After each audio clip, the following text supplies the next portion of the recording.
1 hour later. Isang mapagpalang gabi po mga kapana. Ito muli po tayong naka-adventure at lumaot. At dumawi naman po tayo dito sa dating spot natin. Yung pinamamanahan natin ng mga talakito at saka mga group snapper. Ito yung bumuhat isang talakito. Sa pulkang talakito ka. Mailap pa ito nung una pong makita mga kapana. Kita niya naman sa video. Mailap nung nakita natin. Kumaripas agad, buti na lang at nahabol natin at bumalik siya. Salamat, nakabuhay naman tayo ng first class na isda mga kapana. Isang masarap sa tinola or sinigang. Talakito, galis-galis. Hanap bit tayo. Ito, isang barakuda. Sa pulkang barakuda ka. Salamat, headshot mga kapana. Hindi na siya nakapalag pa. Barakuda or babayo. Masarap naman ito na pangkilaw mga kapana. Thank you ulit Lord. Hanap ulit tayo na isda. Ito isang barakuda ulit ang nakita natin mga kapana.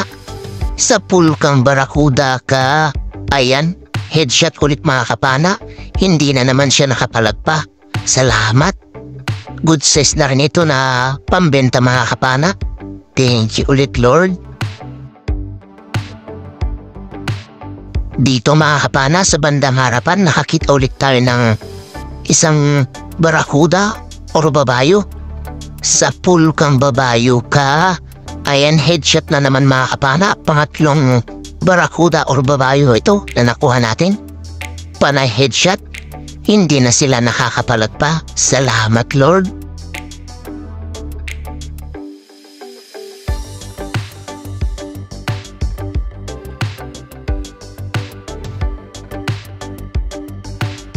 At dito mga kapana, pagkakita natin sa bandang harapan, nakakita ulit sana tayo ng mamaw na barakuda. Ito yung nangyari nung pagkalapit natin mga kapana. Papanayin na lang sana natin, ayun kumaripas pa. Pero hinabol natin din mga kapana. At puti na lang ay huminto siya at sumalubong at ito naman yung nangyari. Napana naman natin mga kapana, kaso ayun nakatanggal siya mga kapana. Dapis lang kasi yung tama niya. Sayang yun, napakalaking barakuda sana yun or babayo. Mga 6 na kilo na sana yun mga kapana. Bawi na lang tayo mga kapana. Ito isang pang-ulam mga kapana. Sa pulkang mataan ka. Isang uri ng matambakin mga kapana. Salamat. Nakakuha tayo ng pang-ulam na masarap. Pansisigang natin yan o kaya tinola mga kapana. Salamat Lord. May masarap tayo na pang-ulam. Dito mga kapana, isang matambaka ulit. Or mataan. Ayun, tinamaan naman natin mga kapana. Pero alanganin yung tama kaya ayan nakapunit siya. Sayang naman. At buti na lang mga kapana, dyan sa bandang harapan ay nakakita tayo ng kasamahan niya. Kaya agad tayo nagkasa at pinuntahan yung mataan na yun or matambaka. Ayan na siya mga kapana. Nasa bandang harapan lang natin. Sa pulkang matambaka ka. Ayan. Alanganin din yung tama mga kapana pero buti na lang at hindi siya nakatanggal. Kaya hinawakan na lang natin mga kapana para sigurado na yung pang-ulam natin. Isang matambaka ulit ang ating nakita mga kapana. Ayun, hindi natin siya tinamaan mga kapana. Buti na lang at merong lumapit na isa. Ayan siya mga kapana. Sa pulka na ngayon. Ito yung kasama niya mga kapana. Ang ating napana ulit. Salamat. Nakakulit tayo ng masarap na pang-ulam. Hanap ulit tayo mga kapana. Dito sa bandang angkor ng baklad. May nakita tayong malaking lapu-lapu. Ayun sa pool mga kapana. Ito na pala yung angkor ng abandonadong baklad. Ito yung laman mga kapana na napakalaking lapu-lapu. Mga 1 kiluin mahigit na yan mga kapana. First class na pambenta. Thank you Lord. Kwartang liyan na rin ito kapag naibenta natin bukas. Medyo madala yung panain mga kapana. kasi maliwanag na yung buwan. Oras na pala natin ngayon mga kapana ay 10:30 na ng gabi. Noong lumusong tayo ay 8:00. Eto, nakakita ulit tayo ng matambaka mga kapana or mataan. Sa pulkang isda ka. Salamat, nakadagdag tayo sa pang-ulam mga kapana. Ito yung mas malaki sa kanila mga kapana sa mga nakuha natin. Masarap ito na pang ihaw bukas. Thank you Lord. Makakaulam na rin tayo ng masarap na isda. Dito may isang kahoy tayo nakita. Ito yung laman. Isang maya-maya sa pulkang maya-maya ka. Ito yung maya-maya sa buhanginan mga kapana. Salamat. Nakadagdag tayo sa pambebenta natin na first class. Masarap din ito na pansigang mga kapana o kaya tinola. At dito mga kapana, nakakita tayo ng kahoy. Laman ay malaking lapu-lapu. Sa pulkang lapu-lapu ka. Salamat. Napuruhan natin siya mga kapana. Ay ano? Umapalag na pero hindi na siya gaano nakakapalag kasi napuruhan natin mga kapana. Thank you Lord. Kwartang linaw na ito. Malaki-laki ito mga kapana. Mga 4 kiluhin na yung tansya ko, mahigit pa. Salamat Lord sa biyaya. First class ito na pambebenta natin. 250 per kilo. Kaya kung may 4 na kilo ito, mahigit. Nasa 1,000 na rin ito mga kapana, yung bayad niyan. Salamat. Kwartang linaw na talaga. Sana ay may kasamahan pa dyan sa bandang unahan para makadagdag pa tayo ng pambenta mga kapana. Ito siya mga kapana, napakalaki talaga. Mamaw na rin. Salamat Lord.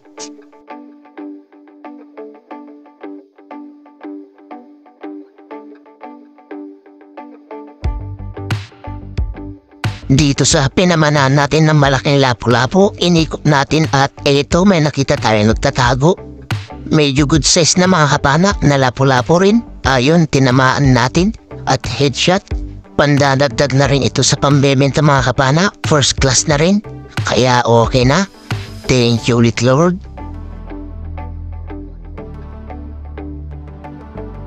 Hanap ulit tayo mga kapana. Dito naman sa may batu-batuhan. Eto may lapu-lapu tayo nakita. Sa pulkang lapu-lapu ka. Ayun, dinapisan ng mga kapana. Sayang, pero buti na lang at huminto pa diyan sa bandang harapan mga kapana. Ayan o. Kaya eto panahin ulit natin. Sa pulkang lapu-lapu ka. Ayan, tinamaan na natin sa pangangalaw pagkakataon mga kapana. Good size na rin na lapu-lapu kaya okay na yan na pambenta mga kapana. Salamat Lord. Dito mga kapana sumalubong talakito. Sa pulkang talakito ka. Salamat Lord. Nakalasbol pa tayo ng talakito. Ito na yung huli na pana natin mga kapana. At umahon na tayo kasi mag-aalas 2 na ng madaling araw. At medyo malayo-layo pa yung uuwian natin kaya eto. Yung huling napana natin ay medyo malaki na rin mga kapana. Ayan, hinahawakan natin baka makawala pa mga kapana kasi alanganin yung tama. Napataas yung tama kapag nakapunit yan. Tiyak, makakawala na kaya ayan, hinawakan na natin para sigurado na. Abang kayo sa bahay mga kapana, titignan natin yung mga nakuha natin. 1 hour later. Andito na kami sa bahay mga kapana, nakauwi na. Ito yung mga nakuha natin. Oras pala natin mga kapana ay 3:30 na po ng madaling araw. Ito na yung mga nakuha natin. Iilang piraso lang mga kapana pero may malalaki naman tayo kaya okay lang yan mga kapana. At least may pang-ulam na, may pambenta pa. Ayan yung lapu-lapu natin mga kapana. Malaki na talaga. Ayan naman yung 2 talakito natin. Yung isang lapu-lapu. Ayan yung mga barkuda natin dyan mga kapana. Ayan na rin. Yung iba dyan mga kapana ay hindi na natin nakuha na ng video. Pasensya na. Ayan, ikikilo na itong lapu-lapu natin mga kapana. Tingnan natin kung ilang kilo yung inabot.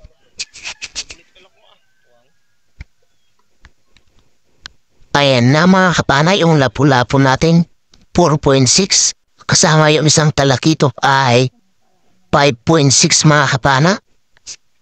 Ayan naman yung ibang first class natin. Ikikilo na rin mga kapana. Salamat kahit ilang piraso lang yung huli natin ay madadandang klase isda naman.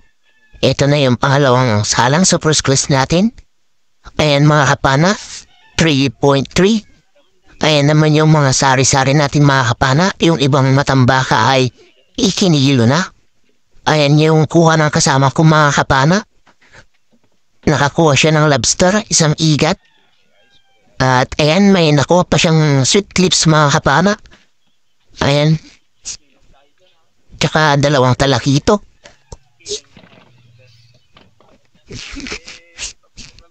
At meron pa siyang nakuha dyan na malaking pugita mga kapana.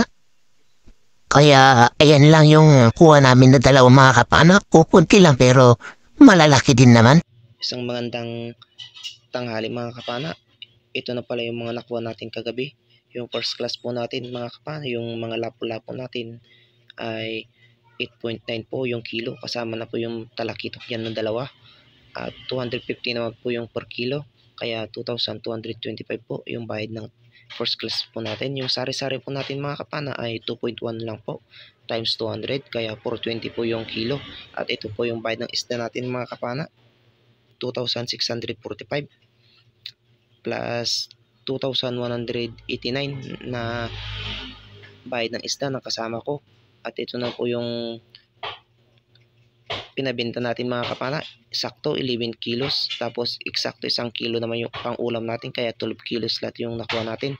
Ito yung kabuuan na bayad ng isda na nakuha natin. 4,834 minus 300 po na gastos. Kaya ito 4,534 po yung natira.